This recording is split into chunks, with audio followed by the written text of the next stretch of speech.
بسم اللہ الرحمن الرحیم۔ السلام علیکم۔ میں آج بے حد خوش تھی۔ میرے پیر خوشی سے زمین پر ہی نہیں ٹک رہے تھے۔ میرا دل چاہ رہا تھا کہ میں چیخ چیخ کر سب کو اپنی خوشی کے بارے میں بتاؤں۔ میں کسی طور اپنی خوشی کو چھپا نہیں پا رہی تھی اور نہ ہی میرے جذبات میرے قابو میں آ رہے تھے۔ مسکراہٹ تھی کہ لبوں سے جدا ہونے کا نام ہی نہیں لے رہی تھی۔ مجھے تو اپنی قسمت پر یقین نہیں آ رہا تھا کہ مجھ جیسی لڑکی اتنی خوش قسمت کیسے ہو سکتی تھی، مگر میں اللہ کی بہت شکر گزار تھی۔ بے شک وہ جسے چاہتا ہے اسے نوازتا ہے۔ اگر ایسا نہ ہوتا تو آج میں کسی طور اتنی زیادہ خوش نہ ہوتی۔ میرے اللہ نے میری سزا معاف فرما دی تھی۔ میری ساری آزمائشیں، ساری پریشانیاں ختم ہو گئی تھیں۔ میرے اللہ نے میری ساری دعائیں سن لی تھیں۔ اس نے مجھے خالی ہاتھ نہیں لوٹایا تھا بلکہ مجھے اتنا نواز دیا تھا کہ جس کی کوئی حد نہیں تھی۔ میں دن رات بھی اگر مصلے پر بیٹھی رہتی تو اس کا شکر ادا نہیں ہو پاتا۔ میں انتہائی جوش و خروش کے ساتھ اپنی تیاریوں میں مصروف تھی۔ اپنا سامان پیک کرتے ہوئے یہاں کی ایک ایک تلخ یاد مجھے یاد آ رہی تھی۔ جو کچھ میرے ساتھ اس چھت کے نیچے اس گھر میں ہوتا رہا تھا مجھے سب یاد تھا۔ میں کچھ بھی نہیں بھولی تھی۔ سب کی اصلیت، سب کے رویے، سب کے وہ تلخ جملے جو مجھے خود کی نظر میں ہی شرمندہ کر دیتے تھے، وہ سب مجھے یاد تھے۔ مگر اللہ جسے چاہے عزت دیتا ہے اور جسے چاہے ذلیل کرتا ہے۔ اب سبھی میرے آگے پیچھے گھوم رہے تھے۔ شاید سب کو ہی ڈر تھا کہ کہیں میں اللہ کے گھر جا کر ان سب کی شکایت نہ کر دوں۔ اسی لیے تو آج کل یہ لوگ بے حد میٹھے ہو گئے تھے۔ اس وقت ان کو خوف خدا ہو رہا تھا، مگر جس وقت مجھ پر ظلموں کے پہاڑ توڑے گئے اس وقت تو کسی ایک کو بھی خدا کا خوف نہیں تھا۔ اس وقت تو میں ان لوگوں کو اسی خدا کے واسطے دیتی تھی، مگر وہ تو خود کو ہی خدا سمجھ بیٹھے تھے۔ اس خدا کا ڈر کیسے ہوتا؟ میری جگہ کوئی اور ہوتا تو ان کو کب کی میری ہائے لگ جانی تھی۔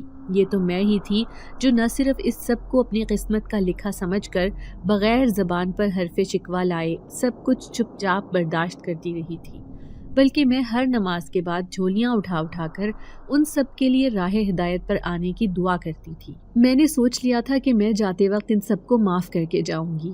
میں یہاں سے کوئی شکوہ، کوئی شکایت، کوئی ناراضگی بھی اپنے ساتھ لے کر نہیں جانا چاہتی تھی، اور نہ ہی میں ان کے لیے بد دعا کر سکتی تھی، کیونکہ یہ سب جیسے بھی تھے میرے اپنے تھے، اور میرے نبی نے تو کبھی دشمنوں کے لیے بھی بد دعا نہیں فرمائی تھی، تو پھر میں اپنے اپنوں کو کیسے بد دعا دے سکتی تھی؟ میں اپنی نئی زندگی شروع کرنے جا رہی تھی اور اس سے پہلے میں چاہتی تھی کہ اپنا سارا تکلیف دہ ماضی یہیں اسی گھر میں دفن کر کے جاؤں۔ میں نے اپنی تمام ضروری شاپنگ کر لی تھی۔ اب بس کچھ ضروری تحفے تھے جو میں نے اپنے شوہر اور سسرال والوں کے لیے لینے تھے۔ میں نے اپنا سوٹ کیس اٹھا کر چارپائی کے نیچے رکھا تھا اور پھر کچھ دیر سستانے کے لیے لیٹ گئی، کیونکہ باہر کا موسم فی الوقت بہت گرم تھا۔ میں نے تحائف لینے کے لیے مارکیٹ جانے کا اپنا آج کا ارادہ کینسل کر دیا۔ ویسے بھی ابھی پورے 10 دن باقی تھے۔ میں آرام اور سکون سے اپنی تیاری مکمل کر سکتی تھی۔ سو ہر فکر سے آزاد ہو کر میں اپنے تکیے پر سر رکھے آنکھیں موند گئی تھی۔ یہی تکیہ تو تھا جو خدا کے بعد تنہائی میں میرا دوسرا ساتھی تھا۔ میرا رب میرے ساتھ دکھ درد سمیٹ لیتا تھا تو میرا تکیہ میرے آنکھوں سے نکلے بے لگام آنسو اپنے اندر جذب کر لیتا تھا۔ اس پر لیٹتے ہی مجھے سکون محسوس ہوا اور مجھے نیند آنے لگی۔ میں نے احتیاطاً اپنی جڑی ہوئی پلکوں کو اٹھا کر گھڑی پر وقت دیکھ لیا تھا، مبادا یہ نہ ہو کہ میں سو جاؤں اور میری نماز نکل جائے، مگر نماز میں ابھی کافی وقت تھا، اسی لیے میں سو گئی۔ ابھی مجھے سوئے کچھ ہی دیر گزری تھی جب مجھے اپنے ماتھے پر کسی کا مہربان لمس محسوس ہوا تھا۔ میں نے جھٹ سے اپنی آنکھیں کھولی، مگر میرے آس پاس تو کیا دور دور تک بھی کوئی نہ تھا۔ پھر یہ لمس تو کیا میں نے کوئی خواب دیکھا تھا؟ مگر یہ خواب کیسے ہو سکتا تھا؟ مجھے اپنے ماتھے پر واضح بوسے کا احساس ہو رہا تھا۔ اس کے ساتھ ہی کمرے میں مسحور کن خوشبو پھیلی ہوئی تھی۔ میں ایک دم اٹھ بیٹھی تھی اور پورے کمرے میں دیکھ لیا تھا، مگر کوئی ہوتا تو دکھتا نا۔ میں نے مان لیا کہ یہ میرا خواب ہی تھا۔ نیند اب کھل گئی تھی، اب دوبارہ سونا مشکل تھا، اسی لیے میں فریش ہونے کی غرض سے واش روم جانے لگی کہ اسی وقت دادی بمشکل اپنا بیمار، لاغر اور توانا وجود لے کر کمرے میں آئیں اور ہانپتے کانپتے بستر پر بیٹھ گئی۔ ساتھ میں انہوں نے زبردستی کھینچ کر مجھے بھی اپنے پاس بٹھا لیا تھا۔ اگلے ہی لمحے میں ششدر سی رہ گئی تھی۔ مجھے دادی سے اس چیز کی توقع نہیں تھی۔ دادی نے میرے آگے ہاتھ جوڑ دیے تھے اور روتے ہوئے کہنے لگی کہ تمہارا ظرف بہت بڑا ہے، تم جاتے ہوئے اس گھر کے سب مکینوں کو معاف کر کے جاؤ۔ میں نے فوراً سے دادی کے جڑے ہوئے ہاتھ کھولے تھے اور پھر ان کے گلے لگ گئی تھی۔ کچھ دیر تک ہم دونوں دادی پوتی مل کر خوب روتی رہیں۔ پھر دادی نے مجھ سے پوچھا کہ تیاری مکمل ہو گئی ہے، تو میں نے ہاں میں سر ہلا دیا۔ دادی نے مجھے ڈھیروں ڈھیر دعائیں دی تھیں اور پھر میری طرف دیکھ کر مسکرانے لگی اور کہا کہ دیکھا، میری کہی ہر بات سچ ثابت ہوئی ہے۔ میں نے تمہیں کہا تھا نا کہ تم بہت قسمت والی ہو۔ میں نے تجھے کہا تھا کہ ایک دن تیرے نصیب ضرور جاگیں گے، اور دیکھ آج تو کتنی خوش ہے۔ بس میری بچی، تو نے ذرا بھی گھبرانا نہیں ہے۔ زندگی میں اتار چڑھاؤ آتے رہتے ہیں۔ جیسے تو نے اب تک صبر اور حوصلے سے ان سارے حالات کا مقابلہ کیا ہے، آگے جا کر بھی ایسے ہی کرنا۔ بے شک اللہ کے ہر کام میں بہتری ہے۔ تو نے ذرا سا بھی خوفزدہ نہیں ہونا اور بہادر رہنا ہے۔ میری دادی نہ جانے بات کو کہاں سے کہاں لے کر جا رہی تھی۔ اتنا تو میں سمجھ گئی تھی کہ وہ مجھ سے کوئی بات کرنا چاہتی ہیں، مجھے کچھ بتانا چاہتی ہیں، اسی لیے وہ انڈائریکٹ الفاظ میں مجھے کوئی نہ کوئی بات کہہ کر کچھ سمجھانا چاہ رہی تھی، مگر ان کی کہی کوئی بات میرے پلے نہیں پڑ رہی تھی۔ اسی لیے میں نے دادی سے کہا کہ وہ مجھ سے کھل کر بات کریں کہ وہ دراصل مجھ سے کیا کہنا چاہتی ہیں، تو دادی مسکرا دی اور کہنے لگی کہ کچھ نہیں، وقت آنے پر تمہیں خود پتہ چل جائے گا۔ بس اتنا یاد رکھنا کہ کچھ حقیقتیں جتنی بھیانک دکھائی دیتی ہیں اتنی ہوتی نہیں ہیں۔ بس انسان کو عقل، سمجھ اور شعور سے کام لینا چاہیے۔ یہ کہتے ساتھ ہی دادی اٹھی اور میرے سر پر ہاتھ رکھ کر باہر چلی گئی، جبکہ پیچھے میں کشمکش میں مبتلا ہو گئی تھی۔ دادی کی بات نہ صحیح سے سمجھ آئی تھی اور نہ ہی ان سے میں کوئی مطلب اخذ کر پائی تھی۔ میری سوئی تو بس 2 ہی لفظوں پر آ کر اٹک گئی تھی کہ بھیانک حقیقت۔ دادی کون سی بھیانک حقیقت کی بات کر رہی تھی؟ میری زندگی میں جو کچھ ہو چکا تھا، اس سے بڑھ کر اور بھیانک حقیقت بھلا کون سی ہو سکتی تھی؟ سوتے ساتھ ہی میں نے سر جھٹکا اور پھر وضو کرنے واش روم چلی گئی۔ عصر کی اذانیں ہو چکی تھیں۔ میں وضو بنا کر باہر آئی اور جائے نماز بچھا کر نماز کی نیت باندھ لی۔ نماز سے فارغ ہو کر میرے ہاتھ کافی دیر دعا کے لیے اٹھے رہے تھے۔ پہلے میں اپنی طویل ترین دعاؤں میں اللہ سے صبر مانگتی تھی، اور اب کی طویل ترین دعاؤں میں اللہ کا شکر ادا کرتی رہتی تھی، جس نے میری عبادت، میری ریاضت کو ضائع نہیں جانے دیا تھا۔ نماز کے بعد میں کمرے سے نکل کر کچن میں آ گئی تھی۔ گو میرے اس گھر میں چند ہی دن رہتے تھے، مگر فی الوقت جب تک میں یہاں تھی، میں اپنی روٹین میں کوئی بدلاؤ نہیں لانا چاہتی تھی۔ یہ 10 دن کیسے گزر گئے مجھے ذرا بھی خبر نہ ہوئی۔ شاید خوشی میں وقت جلدی کٹ جاتا ہے اور غمی میں یہی وقت کٹتے سالوں گزر جاتے ہیں۔ آخر کار آج وہ دن آ پہنچا تھا۔ آج میں نے اس گھر کو چھوڑ کر ہمیشہ ہمیشہ کے لیے رخصت ہو جانا تھا۔ آج میری شادی تھی، اس گھر سے میری رخصتی تھی، اور میں شاید وہ پہلی لڑکی تھی جو رخصتی کر کے مکہ جا رہی تھی تاکہ حج کا فریضہ سر انجام دیا جا سکے۔ میری شادی بھی انوکھی ہی ہوئی تھی۔ نہ میں نے اپنا شوہر دیکھا تھا اور نہ اس نے مجھے، محض یہ میرا وہم ہی تھا۔ وہ میرے ساتھ کھڑا میرے خیالات جان کر زبان دانتوں تلے دبا کر مسکرا دیا تھا۔ میرا نکاح آج سے 5 سال پہلے موبائل فون پر کسی مہروز نامی شخص سے پڑھوایا گیا تھا۔ نکاح کے ہفتے بعد ہی رخصتی رکھی گئی تھی، مگر پھر اچانک سے میرا شوہر اور سسرال دونوں کہیں غائب ہو گئے تھے، اور آج 5 سال بعد 2 مہینے پہلے میرے سسرال سے کال آئی تھی، جس میں انہوں نے مجھ سے میرے کچھ ضروری ڈاکیومنٹس کی تفصیلات مانگی تھی، کیونکہ وہ میرا پاسپورٹ بنوا کر ویزا لگوانا چاہتے تھے۔ میرا شوہر میری رخصتی کروا کر مجھے ڈائریکٹ اپنے ساتھ حج پر لے جا رہا تھا۔ یہ خبر سن کر مجھے اپنے ہمسفر پر بے انتہا فخر محسوس ہوا، جس کو نہ جانے کیسے میری دلی حسرت کے بارے میں پتہ چل گیا تھا، اور اب میری سب سے بڑی خواہش پوری ہونے جا رہی تھی۔ میرا دل تو کب سے بے چین تھا کہ اپنے خدا کے گھر جاؤں، مگر میرے پاس اتنے وسائل نہیں تھے کہ جن سے میں شہر سے باہر جا پاتی۔ کجا کے ملک سے باہر جانا، وہ تو شکر تھا میرے شوہر کا جس نے میری خواہش جان کر اس کو پورا کیا تھا، مگر ایک بات تھی کہ میری تو کبھی میرے شوہر سے نہ بات چیت ہوئی تھی اور نہ ہی کبھی ہمارا آمنا سامنا ہوا تھا۔ پھر میرے شوہر کو میری خواہش کے بارے میں نہ جانے کس طرح علم ہوا تھا، یہ بات میرے لیے حیران کن تھی، مگر پھر میں نے خود ہی اپنے سر پر ہلکی سی چپت لگائی تھی۔ ہو نہ ہو ضرور یہ خبر دادی اماں نے ہی میرے سسرال پہنچائی ہوگی، اور پھر سسرال سے میرے شوہر تک پہنچنے میں بھلا کون سی مشکل تھی۔ میں اللہ کے بعد اپنے شوہر کی انتہائی مشکور تھی۔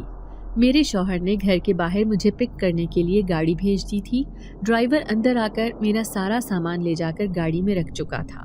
میری فلائٹ 2 گھنٹے بعد کی تھی، مگر ایئرپورٹ پہنچنے میں بھی گھنٹے بھر کا سفر تھا۔ میں اپنے کمرے سے نکل کر باہر آئی تو باہر تقریباً سبھی جمع تھے۔ تائی کی بیٹی مجھے دیکھتے ہی تائی کے کان میں کچھ کھسر پسر کرنے لگی تھی۔ میں نے ایک نظر ان دونوں کو دیکھنے کے بعد اپنی نظروں کا زاویہ بدل لیا تھا۔ میں سب سے ملنے ملانے لگی تھی۔ کسی کی نظروں میں مجھے دیکھ کر حسرت تھی تو کوئی روایت کے مطابق نفرت نبھا رہے تھے۔ کسی کی آنکھوں میں میں قابل رشک تھی اور کوئی مجھے حسد کی نگاہ سے دیکھ رہا تھا۔ کوئی تو ایسا تھا جو مجھے بے یقینی سے دیکھ رہا تھا۔ ان کو یقین ہی نہیں آ رہا تھا کہ میں سعودیہ جا رہی ہوں، وہ بھی اپنے شوہر کے ساتھ، کیونکہ ان لوگوں کا تو خیال تھا کہ میرا شوہر اب ساری زندگی پلٹ کر مجھے نہیں دیکھے گا۔ لیکن آج وقت نے ان سب کے سارے گھٹیا خیالات ان کے منہ پر دے مارے تھے، جو ان کے منہ پر کسی تمانچے کی طرح لگے تھے۔ ان سب میں بس ایک میری دادی ہی تھی جو مجھے محبت بھری نظروں سے مسکرا مسکرا کر دیکھ رہی تھی۔ دادی کی ایک محبت بھری نظر ان سب کی نفرتوں پر بھاری تھی۔ دادی کے گلے لگتے ہی میں پھوٹ پھوٹ کر رو دی تھی۔ یہی حال دادی کا بھی تھا، مگر دادی نے مجھے سنبھالتے ہوئے بہت ساری ہدایات دی تھی۔ میں نے دادی کی ہر ایک بات اپنے پلو سے باندھ لی تھی۔ باقی سب کے سب گھر کے اندر چلے گئے۔ میں نے دادی کو الوداع کہا اور چلتے ہوئے آ کر گاڑی میں بیٹھ گئی۔ میری الوداعی نظریں اس وقت تک دادی پر جمی رہیں جب تک گاڑی گھر کے مین گیٹ سے باہر نہ نکل آئی۔ میں نے بمشکل اپنے آنسو ضبط کیے تھے۔ جیسے جیسے ایئرپورٹ قریب آتا جا رہا تھا، ویسے ویسے دل کی دھڑکنیں معمول سے ہٹ کر تیز ہو رہی تھی۔ نہ جانے اس کمبخت کو بنا بتائے کیسے پتہ چل جاتا ہے کہ کوئی اس کا منتظر ہے۔ جب کبھی میرے شوہر کا نام آتا تھا تو دل اور ہی لے میں دھڑکنے لگتا تھا۔ ایئرپورٹ پر پہنچ کر میں گاڑی سے اتری۔ یہاں ہر طرف لوگ ہی لوگ تھے۔ کوئی اپنے پیاروں کو رخصت کر رہا تھا اور کوئی اپنے پیاروں اور اپنے عزیزوں کا استقبال کر رہے تھے۔ میں اتنا زیادہ رش دیکھ کر بوکھلا گئی۔ ہر طرف بھانت بھانت کے لوگ تھے اور ایسی ہی بھانت بھانت کی ان کی بولیاں تھیں۔ میں نے پہلی مرتبہ یوں اتنے لوگوں کا ہجوم دیکھا تھا۔ ان میں سے کسی کو بھی میں نہیں جانتی تھی۔ اب مجھے نئی سوچ نے آن گھیرا تھا۔ میں یہاں تک تو آ گئی تھی، نہ جانے ان میں سے میرا ہاتھ کون سا تھا مجھے نہیں پتا تھا۔ اب پریشانی یہ تھی کہ میں اپنے شوہر کو پہچانوں گی کیسے؟ پھر خیال آیا کہ اگر میں نہیں جان سکتی تو وہ تو مجھے بہت اچھی طرح سے جانتا ہوگا، کیونکہ نکاح پر اس کی بہن میری دھڑا دھڑ تصویریں بنا کر لے گئی تھی تاکہ وہ اپنے بھائی کو دکھا سکے۔ ڈرائیور گاڑی پارک کرنے کے بعد میرا سامان ٹرالی میں رکھے گھسیٹ کر ایک طرف لے جا رہا تھا۔ مجھے ایسے حیران پریشان دیکھ کر اس نے مجھے اپنے پیچھے آنے کا اشارہ کیا۔ میں فوراً سر ہاں میں ہلاتی اس کی تقلید میں چلنے لگی تھی۔ میں ارد گرد سے بے نیاز اپنے قدموں پر نظریں جمائے دل ہی دل میں آیت الکرسی کا ورد کرتی آگے بڑھتی جا رہی تھی۔ اچانک ایک جگہ میں ٹھٹک کر رک گئی۔ وجہ میرے قدموں کے آگے کسی کے قدموں کا آ جانا تھا۔ وہ کالے سپورٹس شوز میں مقید پاؤں تھے اور بالکل میرے قدموں کے سامنے آ کر رکے تھے۔ اس کے ساتھ ہی مجھے خود پر کسی کی گہری نظروں کا ارتکاز محسوس ہوا۔ ساتھ ہی اپنے بے حد قریب سے ایک دل فریب مردانہ کولون کی خوشبو میری ناک کے نتنوں سے ٹکرائی تھی۔ میں نے ایک دم اپنی نظریں اٹھا کر اوپر دیکھا اور یہی وہ وقت تھا جب میری نظریں پلٹنا بھول گئی تھی۔ وقت جیسے جامد ہو گیا تھا۔ مجھے اپنے ارد گرد کا کوئی ہوش نہ رہا۔ میں تو ارد گرد سے بے نیاز اس کو دیکھنے میں مصروف تھی۔ سامنے والے کی آنکھوں میں مجھے ایسے دیکھ کر ایک عجیب سی چمک آئی اور اس کے لب ایک پراسرار سی مسکراہٹ میں ڈھلے تھے۔ میرے سامنے حسن کا ایک شاہکار کھڑا تھا جس کا رنگ و روپ نین نقش مجھے ایک لمحے میں اس کا اسیر بناتا چلا گیا تھا۔ میری نظریں اس کے چہرے سے ہٹنے سے انکاری ہو گئی تھی۔ میں نہ جانے کب تک یوں ہی اس کو گھورتی رہتی اگر وہ مجھے مخاطب نہ کرتا۔ میں اس کے ہلانے پر چونک کر ہوش کی دنیا میں واپس آئی اور گڑبڑا کر ادھر ادھر دیکھا تھا۔ جب اس مرد نے اپنا تعارف کروایا، اس کا تعارف سن کر میں ایک دم سے اپنی جگہ سے اچھل پڑی تھی۔ وہ خوبصورت مرد اور کوئی نہیں بلکہ میرا شوہر مہروز تھا۔ اس کا تعارف سنتے ہی میں اپنے کچھ دیر پہلے کی بے اختیاری پر بے حد غصہ ہوئی تھی، لیکن پھر جھجکتے ہوئے اپنے شوہر کو سلام کیا تھا۔ اب کی بار میری نظریں جوتوں پر ہی ٹکی ہوئی تھی۔ میرے سلام کا جواب دینے کے بعد اس نے بھی مجھ پر سلامتی بھیجی، جسے میں نے دھیمی سی آواز میں قبول کر لیا تھا۔ میں یوں ہی نظریں جھکائی کھڑی تھی، بس ذرا کی ذرا نظر اٹھا کر چوری چوری اپنے شوہر کو دیکھتی، مگر ہر بار وہ مجھے ہی دیکھ رہا ہوتا۔ میں جی بھر کر شرمندہ ہوئی تھی۔ میرے شوہر نے میرا ہاتھ پکڑا تو میرا دل بلیوں اچھل کر باہر آ گیا۔ دل نے فوراً سے 120 کی سپیڈ پکڑ لی تھی۔ مجھے اپنا دل اپنے کانوں میں دھڑکتا ہوا محسوس ہو رہا تھا۔ تبھی اپنے شوہر کی اگلی حرکت سے میرے صحیح معنوں میں رونگٹے کھڑے ہو گئے تھے۔ میں نے فوراً سے ادھر ادھر دیکھا تھا مگر کوئی بھی ہماری طرف متوجہ نہیں تھا۔ مجھے اپنے شوہر سے اس چیز کی توقع بالکل بھی نہیں تھی۔ میرا چہرہ ایک دم سے بھاپ چھوڑنے لگا تھا۔ میری حالت دیکھ کر میرے شوہر نے ایک زوردار قہقہا لگایا۔ اسی لمحے فلائٹ کی اناؤنسمنٹ ہوئی۔ میرا شوہر مجھے اپنے حصار میں لیے اندر کی جانب بڑھنے لگا تھا، جبکہ میں کسی ٹرانس کی کیفیت میں اس کے پیچھے کھینچی چلی جا رہی تھی۔ مجھے ابھی تک اپنے ماتھے پر اپنے شوہر کے ہونٹوں کا لمس محسوس ہو رہا تھا۔ ایسے لگ رہا تھا جیسے کسی نے 2 دہکتے ہوئے کوئلے رکھ دیے ہوں۔ خیالوں میں ڈوبے ڈوبے کب جہاز میں داخل ہو کر اپنی نشست پر بیٹھی مجھے کوئی خبر نہ ہوئی تھی۔ جب شوہر میری سیٹ بیلٹ باندھنے لگا تو تب جا کر میرے حواس کام کرنا شروع ہوئے تھے۔ میرے شوہر نے میری سیٹ بیلٹ باندھنے کے بعد اپنی بھی باندھ لی تھی اور پھر میری طرف دیکھ کر مسکرانے لگا۔ جہاز کی ٹیک آف ہونے کی اناؤنسمنٹ سن کر نہ جانے کیوں مجھے ڈر لگنے لگا تھا۔ میں پہلی مرتبہ جہاز کا سفر کرنے والی تھی۔ میرا دل گھبراہٹ کا شکار ہو گیا تھا اور ہاتھوں کی ہتھیلیاں ایک دم پسینے سے بھیگنے لگی تھیں۔ میں نے آنکھیں بند کر لیں اور قرآنی آیات کا ورد شروع کر دیا۔ میں نے دونوں ہاتھوں سے نشست کو مضبوطی سے پکڑ لیا تھا۔ جب میرے شوہر نے اپنا ہاتھ میرے ہاتھ پر رکھا اور مجھے ریلیکس رہنے کو کہا مگر میں گھبراہٹ پر قابو ہی نہیں پا رہی تھی۔ میں بس آنکھیں بند کیے ورد کرنے میں مصروف تھی جب میرے کانوں کے بے حد قریب مجھے میرے شوہر کی سرگوشی نما آواز سنائی دی کہ مسز آنکھیں کھول کر میری طرف دیکھو۔ میں نے جھٹ پٹ سے آنکھیں کھولی اور سامنے دیکھا۔ اگلے ہی لمحے مجھے حیرت کا شدید جھٹکا لگا تھا۔ میرے شوہر کی آنکھوں نے ایک دم سے اپنا رنگ تبدیل کیا اور پھر اگلے ہی پل پہلے والے رنگ میں آ گئی تھی۔ اس سے پہلے کہ میں کچھ بولتی جہاز نے اڑان بھری جس سے مجھے ایک جھٹکا لگا تھا اور میرا سر میرے شوہر کے کندھے سے جا ٹکرایا تھا۔ میرے شوہر نے انتہائی احتیاط کے ساتھ میرا سر تھام کر اوپر کیا اور پھر اپنے کندھے پر رکھے مجھے میرے سر کو تھپکنے لگا۔ اس کی انگلیوں کا لمس ایسے تھا جیسے کوئی جادوئی لمس ہو جس کے زیر اثر میں 2 پل میں ہی نیند کی گہری وادیوں میں اتر گئی تھی۔ جانے میں گھنٹہ سوئی یا 2 گھنٹے مگر آنکھ کھلی تو میرا شوہر میرا سر یوں ہی سینے سے لگائے سر میں انگلیاں چلا رہا تھا۔ اپنی پوزیشن کا خیال آتے ہی میرے کانوں کی لو سرخ ہوئی تھی۔ میں نے ایک دم سے اٹھ کر پیچھے ہونا چاہا تھا جب میرے شوہر نے ہوں کہتے ہوئے واپس سے میرا سر اپنے کندھے پر رکھ لیا تھا۔ تھوڑی ہی دیر کے بعد مجھے اپنے کانوں میں شوہر کی آواز سنائی دی۔ وہ مجھ سے میرے بچپن اور لڑکپن کے بارے میں پوچھ رہا تھا۔ وہ میرے بارے میں جاننا چاہتا تھا۔ میں نے ٹال دیا کیونکہ میرے ماضی میں کوئی اتنا خوبصورت لمحہ نہیں تھا جس کو کسی کے ساتھ شیئر کیا جاتا، مگر پھر اپنے شوہر کے بے تحاشا اصرار پر مجھے حامی بھرنی پڑی تھی اور میں اس کو اپنے ماضی کی بچپن سے لے کر اب تک ہر ایک بات شیئر کرتی چلی گئی۔ میرا نام محمل ہے، میری عمر 28 سال ہے۔ میری پیدائش ایک امیر خاندان میں ہوئی تھی۔ میرے ابا کا اپنا ذاتی بزنس تھا جسے ابا نے تھوڑے ہی عرصے میں اپنی محنت اور لگن کے ساتھ آسمان کی بلندیوں پر پہنچا دیا تھا۔ ابا کی کمپنی پاکستان کی پہلی ٹاپ 10 کمپنیوں میں سے تھی۔ ابا کی شادی دادی نے اپنی مرضی سے اپنی یتیم بھانجی سے کروائی تھی۔ میری اماں بچپن میں ہی یتیم ہو گئی تھی۔ میری اماں نہ صرف خوبصورت شکل کی تھی بلکہ وہ غیر معمولی ذہانت کی حامل بھی تھی۔ میری ماں بے حد ملنسار اور محبت کرنے والی خاتون تھی۔ وہ انسانوں کے ساتھ ساتھ پرندوں اور جانوروں اور دوسری بے زبان چیزوں کا بھی بہت خیال رکھتی تھی۔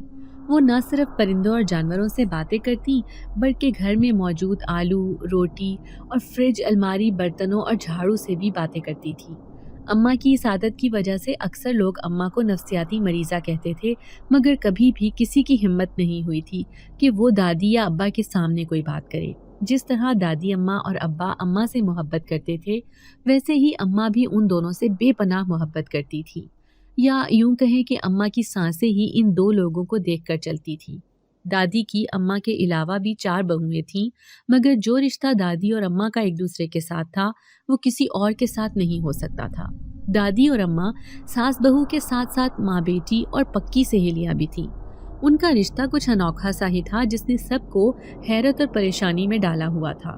جہاں کچھ لوگ اماں اور دادی کے اس رشتے کو رشک بھری نظروں سے دیکھتے تھے وہیں پر کچھ لوگ ایسے بھی تھے جو ان دونوں کو دیکھ کر حسد کا شکار ہو گئے تھے۔ اور حسد کی نظر کے بارے میں کہا جاتا ہے کہ حسد کی نظر ایسی ہے جو اچھے بھلے بندے کو قبر تک پہنچا دیتی ہے۔ میری اماں کے ساتھ بھی یہی ہوا تھا۔ شادی کے 2 سال بعد میری پیدائش ہوئی تھی۔ ہم سب جوائنٹ فیملی سسٹم میں رہتے تھے۔ جس گھر میں ہم رہتے تھے یہ گھر ابا نے بنایا تھا۔ یہ 2 منزلہ خوبصورت سا گھر تھا جس کے دونوں پورشن میں 8 کمرے تھے اور دونوں پورشن میں 4 کمروں کی پارٹیشن کی گئی تھی۔ اوپر والے 8 کمروں میں ایک تایا اور ایک چچا اپنی فیملی کے ساتھ رہتے تھے۔ 3 کمرے ان دونوں کی فیملی کے زیر استعمال تھے۔ 7ویں کمرے میں میرے کنوارے چچا رہتے تھے اور 8ویں کو گیسٹ روم کے طور پر رکھا گیا تھا۔ نچلے پورشن میں 3 کمرے چچا اور ان کی اولاد کے پاس تھے۔ ایک کمرہ میرے نام پر مختص تھا، ایک میں دادی اور ایک میں اماں اور ابا رہتے تھے۔ بقیہ 2 کمروں میں سے ایک کمرہ مرگ اور موت کے لیے مختص تھا اور ایک گیسٹ روم۔ جو کمرہ مرگ اور موت کے وقت قرآن خوانی وغیرہ کے لیے استعمال کیا جاتا تھا وہ عام روٹین میں بند ہی رہتا تھا۔ دادی ہمیشہ اس پر بڑا سا تالا لگائے رکھتی۔ اس کمرے میں ہر جمعرات والے دن نعت خوانی اور قرآن خوانی کا اہتمام کیا جاتا تھا۔ اس کے علاوہ گھر کے سارے مرد رمضان المبارک میں اس کمرے میں باجماعت نماز تراویح کا اہتمام کرتے تھے۔ ہمارا بنگلہ جو کہ گاؤں کے قدرے کنارے پر واقع تھا اس لیے اس کے قریب میں مسجد نہیں تھی۔ مسجد گھر سے 20 منٹ پیدل کے فاصلے پر تھی۔ دن کی 3 نمازیں تو مرد حضرات مسجد میں ہی پڑھتے تھے، مگر عشاء اور فجر کے وقت اندھیری رات میں مسجد جانا خطرے سے خالی نہیں تھا، اس لیے سب اس کمرے کے اندر ہی اذان اور نماز کر لیا کرتے تھے۔ خیر میں 5 سال کی ہوئی تو اللہ نے اماں کو ایک مرتبہ پھر سے امید لگا دی تھی۔ سب بہت خوش تھے اور اب بے چینی سے نئے آنے والے کا انتظار تھا، مگر اس کے آنے سے پہلے ہی وہ ہوا جس کا کسی کو وہم و گمان بھی نہیں تھا۔ اماں اچانک سے بیمار پڑ گئی تھی، بیٹھے بیٹھے بے ہوش ہو جاتی یا پھر چیخنے چلانے لگتی۔ کبھی کبھی اماں کے ہاتھ پیر مڑ جاتے اور اماں انتہائی اذیت میں چلانے لگتی تھی۔ سب یہی کہہ رہے تھے کہ اماں کا نفسیاتی پن بڑھ گیا ہے اور وہ پاگل ہو گئی ہے، مگر اماں کی حالت پاگلوں جیسی تو نہیں تھی۔ وہ تو اذیت میں تھی، اندیکھی تکلیف میں تھی۔ 2 سے 3 مرتبہ گر کر بے ہوش ہونے کے بعد اماں کا حمل ضائع ہو گیا تھا، جبکہ اماں کی حالت اب بھی تشویشناک تھی۔ ڈاکٹروں کی پکڑ میں اماں کی بیماری آ نہیں رہی تھی اور وہ دن بدن سوکھ سوکھ کر کانٹا بنتی جا رہی تھی۔ وہ اندیکھی بیماری جو اصل میں حسد کی نظر تھی، اماں کو اندر ہی اندر دیمک کی طرح کھا کھا کر ختم کر رہی تھی۔ دادی اور ابا نے بے حد کوششیں کی مگر اماں کا وقت پورا ہو گیا تھا۔ 3 مہینے مسلسل اذیت میں رہنے کے بعد اماں ہمیں غمزدہ چھوڑ کر اندھیرے قبرستان میں جا بسی تھی۔ پورے گھر میں سوگواریت چھائی ہوئی تھی۔ سب سے زیادہ تو دادی اور ابا کا برا حال تھا۔ کیسے 3 مہینے کے اندر اندر اماں ان کی ہنستی کھیلتی زندگی کو ویران کر کے چلی گئی تھی۔ ابا بہت گمسم رہنے لگے تھے، آفس جاتے اور واپس آ کر کمرے میں بند ہو جاتے اور گھنٹوں گھنٹوں اماں کی تصویروں سے باتیں کرتے رہتے تھے۔ ان سے جان سے عزیز اور محبوب بیوی کی جدائی برداشت نہیں ہو پا رہی تھی۔ اماں کی موت کو محض 15 دن ہی گزرے تھے جب ہمارے سروں پر ایک اور قیامت ٹوٹ پڑی۔ ابا بھی بیوی کے پیچھے پیچھے ہی چل دیے تھے۔ اس رات کافی دیر تک ابا مجھے اپنی گود میں لیے بیٹھے رہے تھے۔ وہ بار بار میرا ماتھا چومتے اور مجھ سے اپنی محبت کا اظہار کرتے رہتے تھے۔ میں 3 مرتبہ سو کر جاگ چکی تھی مگر ابا ابھی تک جاگ رہے تھے۔ پھر فجر کے بعد دادی نے زبردستی ابا کو سونے کے لیے بھیجا تو ابا خاموشی سے اٹھ کر چلے گئے تھے۔ دادی نے 10 بجے تک آرام کی غرض سے ابا کو نہیں جگایا تھا کیونکہ انہیں پتا تھا کہ ابا نیند پوری ہوتے ہی اٹھ کر آ جائیں گے، مگر 10 تو کیا، دن کے 2:45 بج گئے تھے جب دادی مارے تشویش کے کمرے میں گئیں کیونکہ ابا ابھی تک نہیں اٹھے تھے۔ دادی جیسے ہی ابا کے کمرے میں گئیں، اگلے ہی لمحے کمرے سے دادی کی دل خراش چیخوں کی آواز سنائی دی۔ سب بھاگ کر کمرے میں گئے تو دادی ابا کو جھنجھوڑ جھنجھوڑ کر چیخ رہی تھی، مگر ابا کا وجود بے جان پڑا ہوا تھا۔ ابا ایسا سوئے تھے کہ اب بھلے ہی کوئی بھی جگاتا رہے انہوں نے نہیں اٹھنا تھا۔ ابا کی تدفین کے دوسرے ہی دن دادی کو اللہ جانے کیا سوجی کہ وہ اپنے ساز و سامان سمیت قرآن خوانی والے کمرے میں شفٹ ہو گئیں۔ اماں اور ابا کی ایک ساتھ موت نے دادی کو بالکل توڑ کر رکھ دیا تھا۔ وہ بالکل بکھر کر رہ گئی تھی۔ وہ اب سارا دن اس کمرے میں بند رہنے لگی تھی۔ گھر میں کیا ہو رہا تھا کیا نہیں ان کو کچھ خبر نہ تھی۔ وہ ہر چیز سے بالکل بے خبر ہو گئی تھی اور یہاں ہی حاسدوں نے موقع کا فائدہ اٹھایا اور فوراً سے پہلے گھر کا سارا انتظام اپنے ہاتھ میں کیا۔ تائی نے 1 سیکنڈ نہ لگایا تھا گھر میں دادی کی جگہ سنبھالنے میں۔ اب گھر کی لیڈر تائی بن چکی تھی، جبکہ ابا کی کمپنی کو تایا نے فوراً سے اپنے ہاتھ لیا اور یہی وقت تھا جب میری خوشیوں کو گرہن لگا دیا گیا تھا۔ میرے اٹھنے بیٹھنے، کھانے پینے، سونے جاگنے پر ہر چیز پر نظر اور پابندی تھی۔ دادی کی گوشہ نشینی کا فائدہ اٹھا کر تائی نے مجھے فوراً سے پہلے اسکول سے نکلوایا تھا اور پھر اس کے بعد کچن اور گھر کے کام کاج میں دھکیل دیا، مگر میں 6 سال کی بچی کہاں کام کر سکتی تھی؟ لیکن تائی نہ جانے مجھ سے کس بات کے بدلے لے رہی تھی۔ وہ مجھے ہر کام کرنے کا طریقہ ایک ایک مرتبہ بتاتی، اس کے بعد وہ مجھ سے کام کرواتی اور کام غلط ہونے کی صورت میں تائی میری بہت زیادہ پٹائی کرتی تھی۔ وہ مجھے ناجائز اولاد اور گندگی کی پیداوار کہتی تھی۔ ان کی دیکھا دیکھی میری چچیاں، تائی کے بچے اور چچاؤں کے بچے بھی مجھ سے خار کھانے لگے تھے۔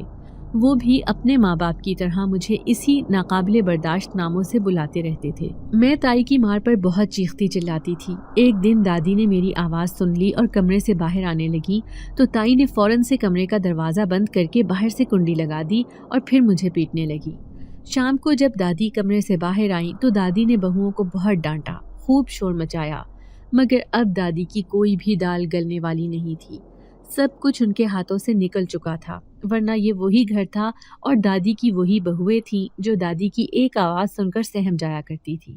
مگر اس وقت دادی مسلسل ان سے مغز ماری کر رہی تھی، پر کسی ایک کے کان پر بھی جوں تک نہیں رینگی تھی۔ وقت گزرتا گیا۔ دادی میری خاطر ہمیشہ بول پڑتی تھی کیونکہ وہ میرے ساتھ ہونے والی زیادتیوں کو برداشت نہیں کر سکتی تھی۔ لیکن جس دن دادی تائی کو کچھ کہتی، تائی دادی کو کمرے میں بند کر دیتی اور 2 دن تک بھوکا پیاسا کمرے میں بند رکھتی تھی۔ وقت گزرتا گیا۔ میں جوانی کی دہلیز پر قدم رکھ چکی۔ میں اپنی ماں کی طرح بے حد خوبصورت اور حسین تھی، مگر میرے نصیب شاید ابھی تک گرہن کے زیر اثر تھے۔ دادی اور میں بالکل خاموش ہو کر رہ گئے تھے۔ دادی مجھ سے اکثر شرمندہ رہتی تھی کہ ماں باپ کی موت کے بعد وہ مجھ سے لاپرواہ ہو گئی، اسی لیے تائی نے میرے ساتھ یہ سب کیا تھا۔ مگر میں دادی کو کہتی کہ ان کی غلطی نہیں ہے، میرے نصیب میں ہی یہی کچھ لکھا ہے، اس کو اللہ کی آزمائش ہی سمجھیں، اچھا وقت بھی ضرور آئے گا۔ پچھلے 10 سال کے دوران میں گھر کا ہر چھوٹا اور بڑا کام کرنے کی ماہر ہو گئی تھی۔ اب میں تائی کو موقع نہیں دیتی تھی، مگر تائی دوسروں کی غلطیوں کو بھی میرے سر تھوپ کر اپنا غصہ مجھ پر نکال دیا کرتی تھی۔ ان 10 سالوں کے دوران میں مکمل قرآن حفظ کر چکی تھی۔ بے شک تائی نے مجھے اسکول سے روک کر مجھے دنیاوی تعلیم سے محروم کیا تھا، مگر اب میرے پاس وہ طاقتور علم تھا جس کے بارے میں اللہ نے کہا ہے کہ اگر اس کو پہاڑ پر اتارتے تو پہاڑ اللہ کے خوف سے ریزہ ریزہ ہو جاتا۔ وہ علم میرے دل میں اترا ہوا تھا، مجھے اب کسی کی کوئی پرواہ نہیں تھی۔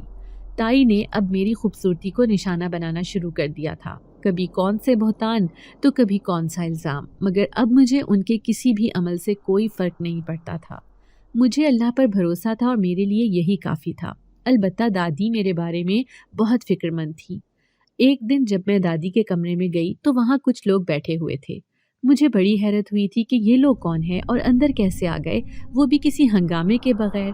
تو دادی نے میرے سر پر لال رنگ کی چادر اڑائی اور پھر مجھے اور ان لوگوں کو لے کر لاؤنج میں آ گئیں جہاں گھر کے باقی سب لوگ موجود تھے۔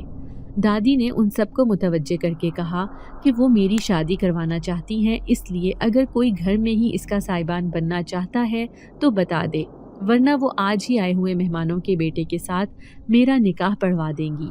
دادی کی بات کیا کرنا تھی، تائی کے ساتھ ساتھ سب کو ہی پتنگے لگ گئے۔ تائی نے مہمانوں کا لحاظ بھی نہ کیا تھا اور میرے کردار کی دھجیاں بکھیرنی شروع کر دی تھیں۔